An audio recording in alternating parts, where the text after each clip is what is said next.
vais partager mon écran et je vais vous présenter voilà, pendant 5-10 minutes la plateforme, vous expliquer un peu le fonctionnement et puis peut-être montrer quelques exemples de ressources. Et puis ensuite, voilà, si vous avez des questions, ou vous avez envie d'aller un peu plus loin, voilà, on pourra échanger. Hop. Donc, je partage mon écran. En fait, donc voilà la plateforme, à quoi elle ressemble aujourd'hui. Alors, elle a eu plusieurs formats depuis sa création, mais là, c'est assez récent, voilà, qu'il y a eu une refonte surtout visuelle hein, de la plateforme. Mais l'idée reste la même, c'est de pouvoir partager des ressources sur la thématique du numérique et du coup des ressources euh, voilà, testées par les équipes dans les centres sociaux. Et alors, je parle de centres sociaux, mais pas que. Voilà, l'objectif, c'est aussi qu'elles puissent être utilisées euh, et que d'autres associations, d'autres structures puissent contribuer et profiter de ces ressources. C'est déjà un petit peu le cas hein, avec d'autres associations voilà, sur le Nord-Pas-de-Calais en tout cas. Euh, du coup, sur voilà, la première page, on a des ressources à la une. Donc ça va être des ressources mises en avant par l'équipe, enfin, voilà, par les modérateurs. Donc des ressources qu'on pense pertinentes et qu'on a envie de partager. Et quand on va descendre un petit peu, on va arriver à la liste des ressources et du coup qui sont triées par date. En tout cas, c'est le paramétrage par défaut. Donc, on a les ressources qui ont été publiées voilà, le plus récemment. Et on peut modifier voilà, le filtre, le tri, en fonction plutôt du nombre de likes, de commentaires ou par ordre alphabétique des titres. Voilà. Ça, c'est pour la présentation générale de la première page. Et, euh, et du coup, ça va être vraiment euh, des ressources publiées librement à partir du moment où on se crée un compte. Et donc, petit point sur la modération, voilà, l'équipe des fédérations jette un petit œil voilà, de temps en temps. Mais l'idée, c'est vraiment voilà, de mettre des ressources qui soient plutôt testées et vérifiées. C'est pas l'idée de partager des ressources qu'on pourrait trouver juste sur Internet et on se dit, euh, voilà, on le partage, mais dans l'idée, c'est des choses qu'on a pu tester, dont on sait que ça fonctionne, où on a un retour d'expérience. Et du coup, ça me permet de faire le lien avec le type de ressources. Il peut y avoir à la fois des outils d'animation très concrets, des jeux, des supports, etc. Il peut y avoir des tutos sur des outils numériques. Ça peut être aussi des retours d'expérience sur des projets. On va avoir voilà, un petit document récap. Là, on est sur un Webinum, mais effectivement, il y a aussi l'onglet Webinum qui permet de retrouver les replays des différents webinums. J'y vais tout de suite, puisque après on repassera sur les ressources. Mais vous voyez euh, un lien là, il y a une vingtaine de webinums à peu près. Et puis, on a aussi un annuaire qui nous permet d'avoir, grosso modo, surtout les centres sociaux, mais pas que. Du moment où on se crée un compte, on intègre l'annuaire des contacts. En tout cas, des structures de l'inclusion numérique. Je reviens sur la partie ressources. Je vais peut-être vous présenter les filtres. On peut sélectionner, enfin, on peut faire sa recherche soit par mots-clés, ici dans la barre rechercher, mais on a aussi des filtres par thématique ou par public. Donc, les thématiques, ça va être assez large, mais c'est des thématiques qui sont surtout issues des travaux qui ont été menés dans le cadre du projet Centres sociaux connectés et qui, normalement, de manière un peu exhaustive, traverse voilà, les thématiques numériques des centres sociaux. Et donc là, je vois aussi, là, autour des caméras, on a des personnes qui sont plutôt sur l'accompagnement au numérique, donc plutôt l'accès au droit. On a cette thématique-là. Et puis après, on a aussi euh, des thématiques plus transversales euh, comme la parentalité, la jeunesse, l'écologie. On parlait de handicap tout à l'heure, il y a aussi un- des ressources sur la santé, sur l'insertion et aussi euh, un grand nombre de ressources aussi sur l'éducation et la jeunesse, donc vraiment sur l'animation et sur l'acculturation au numérique, sur la découverte des pratiques numériques pour les habitants. Et on peut également filtrer par public. Donc, est-ce que les ressources vont être plutôt adaptées à- voilà, à des tranches d'âge, à des enfants, à la petite enfance, plutôt à des parents, des seniors, des professionnels aussi, on a pas mal de ressources aussi sur enfin, sur les outils, les outils collaboratifs, donc des outils de travail en interne, ou des outils, voilà, des outils professionnels. Ça peut aller de la bureautique à des outils de communication, enfin des tutos sur des logiciels de vidéo, enfin de montage, etc. Voilà, donc ça c'est pour le premier topo, c'est assez diversifié. Donc ça c'est plutôt si on a envie de bénéficier d'une ressource. Je peux vous faire l'exemple là comme ça, si je veux aller plutôt dans des ressources d'accès au droit dédiées à des seniors par exemple, ben voilà, on va avoir euh, des tutos. Là c'est un petit jeu inspiration Slam, des guides sur certaines démarches administratives, dont Doctolib. Voilà, donc ça va être sur l'accès au droit. Et puis peut-être un autre exemple, si je vais plutôt sur la parentalité et la jeunesse, avec peut-être des collégiens.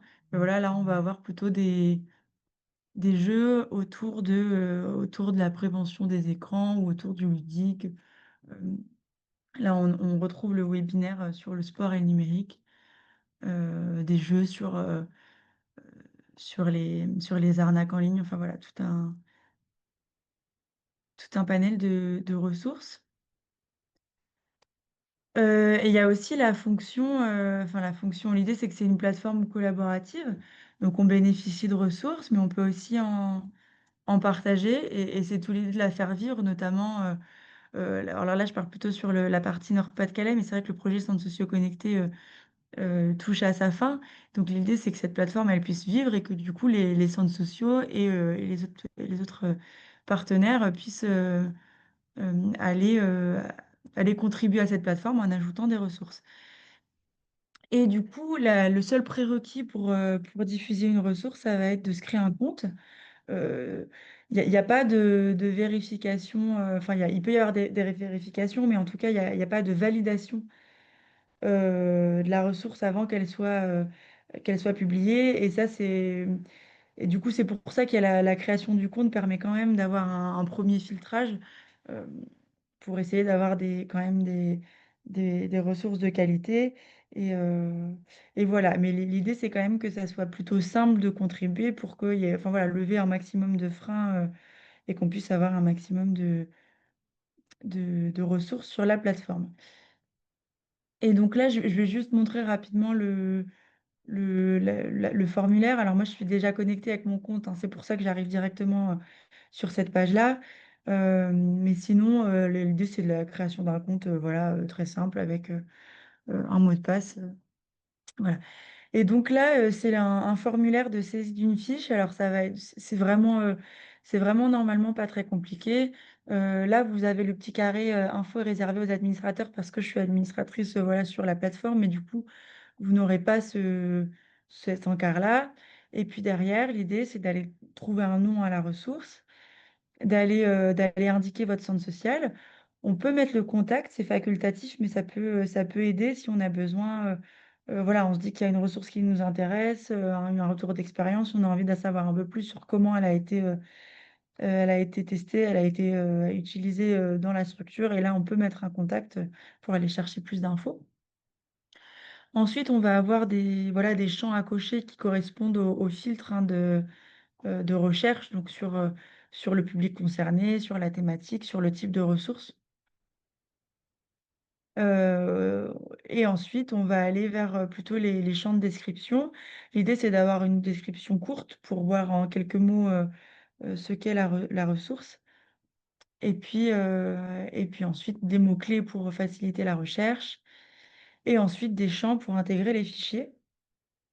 L'idée, c'est au maximum de mettre plutôt du PDF et d'éviter de mettre voilà, des liens vers des Google Drive ou des espaces. Voilà, faut mettre des liens sur des documents ou des sites qui soient le plus fiable possible, notamment sur la durée. C'est pour ça que nous, on évite de mettre sur nos drives, par exemple, puisque après, voilà, le jour où ils n'existent plus, on n'aura plus accès aux ressources. Et il y a un champ lien aussi pour rediriger vers des liens existants.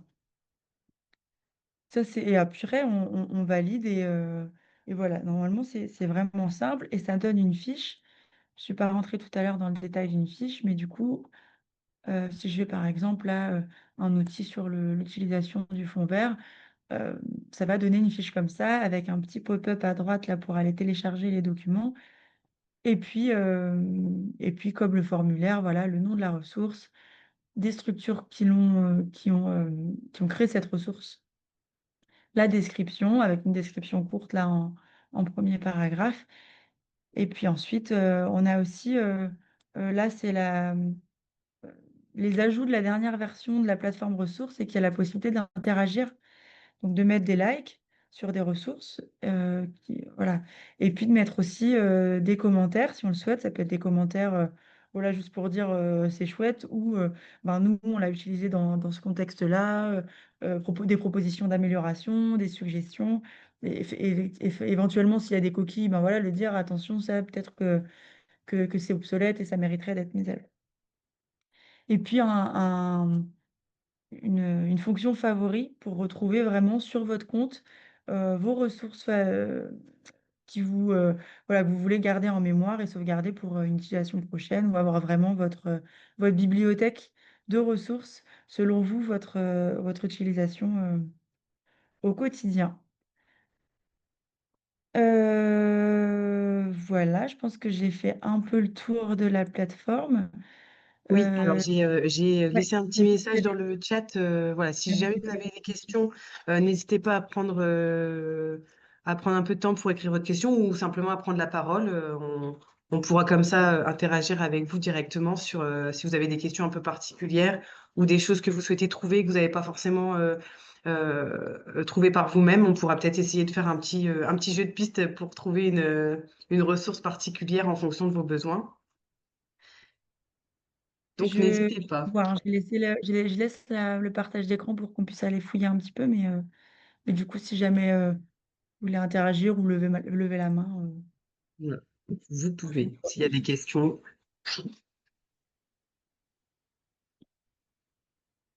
Est-ce que déjà ça a été clair pour la présentation générale pour les quelques personnes qui n'avaient jamais pris la main dessus?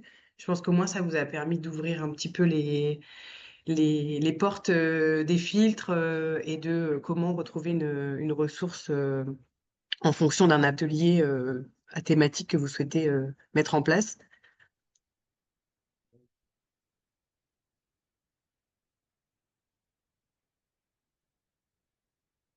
Tout le monde super.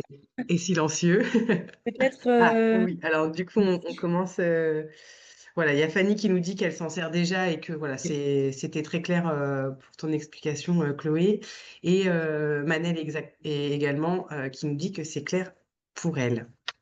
et peut-être du coup, si vous l'utilisez déjà, c'est quel type de ressources que vous allez chercher? Est-ce que c'est plutôt des supports d'animation, des tutos euh, voilà, si vous avez un petit retour là-dessus, nous, ça nous permet de voir aussi ce qu'il y a plus à mettre en avant, en fait, et mettre à la une, peut-être. Et voilà, si c'est Moi, des jeux clés en main voilà, que vous utilisez déjà. Est-ce que vous avez utilisé justement la nouvelle fonction qui est de mettre en favori? Ça permet, comme le disait Chloé, de pouvoir retrouver facilement si vous avez testé une animation ou un jeu qui fonctionne bien, de se dire, bon, bah voilà, celle-ci, je peux la garder sous la main facilement et pas passer par tous les filtres. Et, et aussi de se dire pourquoi pas de contacter, ça aussi, il y a une notion de pouvoir contacter la personne qui a créé la ressource pour pouvoir avoir bah, le fichier modifiable et l'ajuster en fonction de vos besoins euh, directement avec vos publics en fait. S'il y a quelque chose, un petit jeu clé en main qui est créé autour de la parentalité, peut-être que vous pouvez le switcher sur le thème jeunesse ou directement senior en fonction des besoins que vous avez. Donc ça, c'est intéressant au niveau de la mise en favori. On a Florence qui nous dit que c'est intéressant car elle ne le connaissait pas. Donc, du coup, si Florence a des questions particulières ou voilà, des informations qu'elle souhaiterait avoir, n'hésitez pas. Alors moi, je m'en sers depuis un petit moment, autant pour mettre des ressources dessus, mais aussi pour chercher, parce que des fois, on souhaite organiser un atelier et c'est vrai qu'on n'a pas forcément tout le temps des idées. Et du coup, bah, je navigue un peu sur toutes les ressources et puis je vois ce qui est intéressant. Et le site a vraiment évolué. Je trouve que visuellement, il est beaucoup plus joli qu'avant. Et les favoris, je ne savais même pas qu'on pouvait mettre en favoris. Et je pense que ouais, c'est intéressant de le faire parce que c'est vrai qu'il y a tellement de ressources que des fois, bah, il y a un truc Mhm. qui nous plaît, on continue, mais après on ne retrouve pas forcément parce qu'on n'a pas fait attention au titre. Mais ouais, le favori, je vais m'en servir, je pense. Voilà. Et du coup, pour retrouver ton favori, il suffit de cliquer sur ton nom quand tu es connecté. Et on a du coup mes contenus. D'accord. Voilà, et dessus, on a ce qu'on a mis en favori, ce qu'on a liké, parce que du coup, on peut aussi montrer notre intérêt si on trouve une ressource plutôt intéressante et qu'on l'utilise et qu'on la valide. On peut montrer Mhm. l'intérêt en donnant des réactions, mettre des commentaires, et du coup, on a la rubrique favori qui est tout en bas. Ok. Ouais. Donc là, dans la page mes contenus, là, ça va être les fiches que j'ai publiées moi à partir de mon compte. Et puis en dessous, voilà, on a mes votes, mes commentaires et puis mes favoris. Bon, j'en ai pas mis, je suis mauvaise élève, mais Mais voilà. voilà, vous savez où retrouver vos favoris assez simplement. Et après, je leur dis aussi, mais c'est vrai qu'il commence à y avoir beaucoup de fiches. Mm. Là, on arrive à 321 fiches aujourd'hui. Donc voilà, l'idée aussi d'aller fouiller un petit peu avant de publier une ressource pour vérifier qu'elle n'existe pas déjà. Ou en tout cas, peut-être mettre dans les commentaires, ça peut être aussi cette fonction-là, voilà, sans refaire une fiche complète sur un outil, peut-être juste compléter quoi.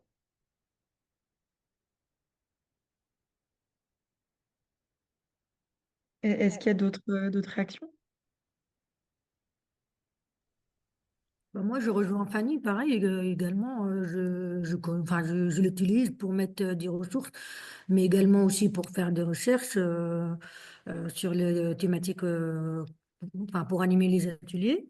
Les favoris, j'en ai découvert aussi toute seule, et donc j'utilise déjà aussi de, de mettre dans mes favoris, donc je le connais déjà. Super. Voilà. Top. Mais voilà, c'est vrai, ça donne beaucoup d'idées, surtout quand on ne trouve pas qu'est-ce qu'on doit faire pendant les ateliers, ça aide beaucoup à ne pas chercher trop. Tu cherches ce que tu as envie et puis tu trouves plein d'idées. Oui, c'est un gain de temps. Voilà, ça peut permettre de créer un atelier sans forcément Par passer exemple, deux ou par trois heures rapport de aux préparation événements dessus. qui se passent au collège ou une thématique spécifique pendant, par exemple, on prend un exemple bête, c'est les harcèlements, bah, du coup, tu vas sur les cyberharcèlements, tu vas sortir des thématiques, enfin, des ateliers qui étaient mis en place ou des ressources, et bah, ça aide aussi à ne pas, bah, du coup, à trouver un petit peu ce qu'on a envie de faire. Mhm. Moi, j'avais déjà regardé un peu le site. En fait, j'avais fait une première visite pour voir un peu ce qui était proposé. Et il me semble que j'avais regardé parce que je commençais à aller sur une Marpa et c'était pour voir ce que je pouvais proposer au niveau numérique sur des petits ateliers. Et j'avais déjà utilisé un peu le filtre pour les publier pour avoir du contenu un peu pour des personnes seniors. Ouais. Moi, c'est juste que en fait, j'avais pas créé mon compte encore à ce moment-là.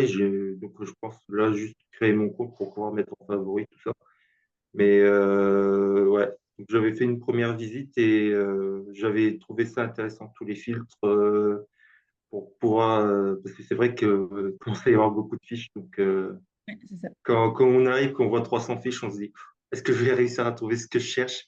Oui, et du coup, n'hésite pas aussi à taper dans les mots-clés si tu as une idée un peu plus précise de l'atelier que tu veux animer, de taper en mots-clés en plus des filtres seniors, par exemple, ça te permet vraiment de raccourcir et de retirer un petit peu de choses qui pourraient être pas vraiment utiles pour ta session.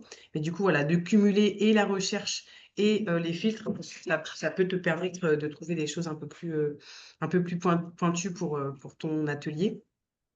Et en effet, du coup, pour créer ton compte, tu as juste besoin voilà, de saisir ton adresse Ouais, mail. j'allais le dire direct, Voilà. voilà, euh, Mm. c'est juste ça. Et du coup, là, moi, j'ai déjà mon compte. Effectivement, on a bien le petit onglet se créer un compte. Et là, voilà, rien de compliqué. Mettre la structure, ça permet de... En fait, si votre structure, elle est déjà connue, c'est-à-dire que, je sais pas, si un collègue a déjà un compte, vous allez pouvoir taper les premiers mots et ça va s'afficher, hein. Vous voyez, là, et on a une liste. Et puis sinon, ça permettra de créer la fiche de la structure. Et si besoin, on peut aussi, enfin, c'est pas un champ obligatoire, c'est-à-dire que si on n'a pas envie, si on l'utilise à titre personnel ou voilà, si on n'a pas envie d'intégrer sa structure à l'annuaire, on peut aussi le faire, voilà, juste à titre personnel, avec le nom, prénom, le mail, et puis comme d'habitude, mot de passe, des petites vérifications de sécurité. Voilà. La vérification de sécurité, vous allez l'avoir aussi assez, enfin, sur chaque fiche quand vous en créez une, il y aura forcément la vérification. Et également, si vous voulez modifier votre fiche, on va vous demander de repasser par la vérification. Et voilà, justement, ça permet aussi de vous dire, bon, bah, si je dois vérifier, est-ce que je fais ma petite relecture avant, étant donné que c'est une plateforme qui est voilà, libre, n'hésitez pas voilà, à vous relire. Nous, ça nous fait très plaisir d'avoir vos ressources. Et si, voilà, si tout le monde peut les utiliser, autant que ce soit voilà, le plus lisible possible et utilisable pour tous. Moi, je trouve que c'est intéressant. Je connaissais pas. Donc, par rapport aux personnes que j'ai à l'accueil et en France Service, quand il y a plusieurs personnes qui ont la même problématique, par exemple, ne pas savoir utiliser Doctolib, etc., je fais un petit atelier pour leur expliquer. Là, je trouve qu'avec les filtres que vous nous avez montrés, bon, bah, je tape senior, etc., la santé, et puis j'ai tout de suite les informations que je veux. Et donc, déjà, c'est un gain de temps et puis aussi bon, enfin voilà les filtres tout ça je trouve que c'est bien je vais créer mon compte et je vais aller voir. Bah, c'est parfait, voilà. Le but, c'est ça, c'est que ce Merci. soit un endroit de ressources pour tous Oui, et que ce soit facilitateur. Et si justement ça permet de créer des petits groupes pour oui, aider les personnes dans leur accès aux droits, c'est tout à fait l'utilité recherchée. voilà, merci. Est-ce qu'il y a d'autres questions?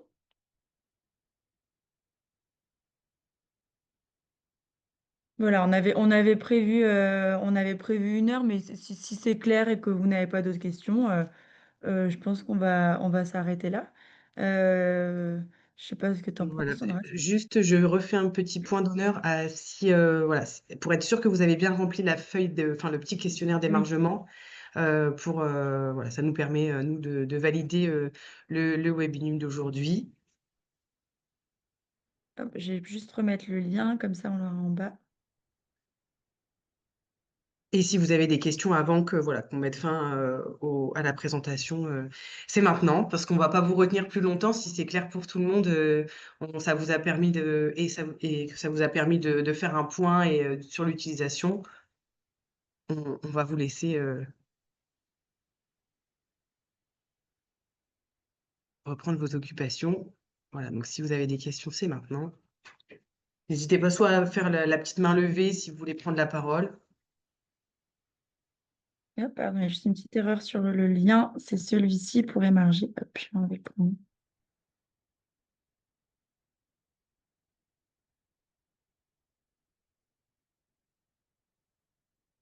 Eh bien, merci à tous pour votre participation. Et puis, on vous souhaite un bon vendredi et d'avance un bon week-end. Voilà, merci à tout le monde de votre participation et voilà, de votre intérêt. Bon week-end à tout le monde et à bientôt.